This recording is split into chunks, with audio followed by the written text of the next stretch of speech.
How are you? Thank you, may I sit? Yes, please. Tell us about your platform. My platform is The Power to Dream, which is all about empowering young girls and women to pursue their goals and their dreams no matter what their circumstances. And it really came upon me because I was a child of divorce and I was very young and I just got lost in the mix. And I didn't have anyone to encourage me or cheer me on. And so I wanted other women and girls to have that cheerleader for them and someone to push them and encourage them. And so that's The Power to Dream. And how do you get lost? As you said, you got lost during all of that. Sure. My parents were so busy with what they were dealing with divorce, that I was a little forgotten about. I was an only child. And, they were trying to deal with the issues of splitting up. One of them wanted to split, one didn't. So I was just there. And I was, I guess, a good kid. And I got good grades and stayed out of trouble. So they just kind of let me autopilot.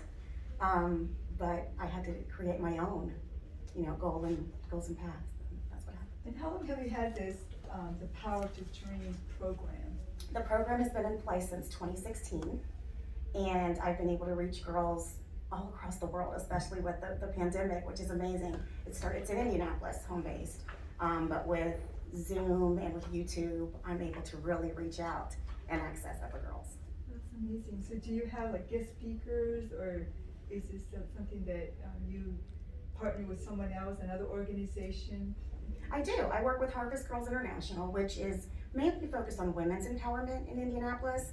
And I focus on the girls program, which is ages 9 to 17, and the girls that are going into college.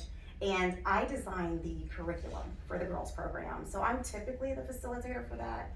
I have had some guests come in. We did a program on etiquette, which was absolutely amazing. And then I took the girls to a dinner at the NCAA Hall of Champions. So they got to meet the athlete of the year and use their etiquette skills and all of those great things. But it's typically just me, partnered under the umbrella of Harvest Girls International.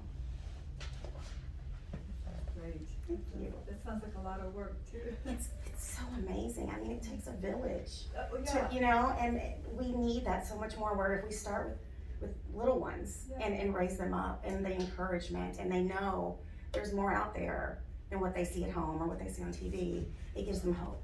And I love doing it. Well, no, I agree. It does take a village to raise a child, raise a person. So that's awesome. Thank you. Let me ask you a question. I too had a self-development program that I taught for girls, and one of the first things that I taught them was etiquette and sitting at the table. And I'm just listening to you. You did the same thing. Why did we do that? Why does empowerment come from sitting around the table? That's where conversation happens. That's where we network with others. That's where we really get to sell ourselves and showcase how amazing we are.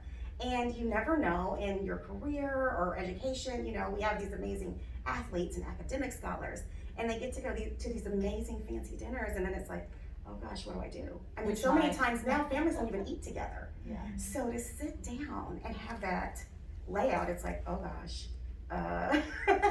So it's really a good home base and a foundation, so they're confident going in. I haven't thought about that in such a long time. Thank you for bringing that home to me. Well, no, that's amazing, because I know years ago they had like a junior cotillion. They would teach both boys and girls. I think those, I don't want to say simple, but the etiquette piece, I mean, that's awesome, because it's almost like going back to the basics, what it used to be. It is, and we need so much more of what used to be. I miss it. What would you say to a young lady who is thinking about entering the pageant world, but has some skepticism about it because of the negative feedback? I would ask her, why not her? And tell her a little bit of my story. And I started pageantry very late. I actually started after a really horrible relationship, and I had zero confidence. And I'd seen all these amazing women locally in pageantry, and I kept asking myself, why not me? What's not good about me to be that woman? And so for a young lady, I would say, why not you? You are so uniquely made. There's only one you. You're so amazing. We all come in different sizes and shapes and colors and abilities, and people need to see that. And I would encourage her to enter, and I would love to mentor her and help her, and just guide her along the way. And win, lose, or draw, I mean, pageantry teaches you so much about yourself. The confidence and the interviewing and the networking. and you come out of it with something every time. So I would definitely push her and encourage her, and I, would ask her, why not you? Where does your drive comes from? It comes from a lot of places. Really, I think it starts with my role model, who is my grandmother. And she is the strongest woman I know. She's raised 6 kids and I don't know how many grandkids. I know I'm the oldest and I'm the girl. But she's an amazing woman. She's battling stage 4 lung cancer. And that woman is, you get up, you make your bed, you do your chores, you do not leave this house looking crazy. And I mean, the doctors told her she wasn't gonna live another few months. It's been 2 years now. And that woman is fighting to go to Walmart every day. So it is, you are gonna push and you are gonna go and you are not gonna let this family down. And so her values that she has instilled in me push me. That's incredible. Have you shared your journey to pageantry on your Zoom or your YouTube or whatever that you have, the media that you have? I have in little spurts.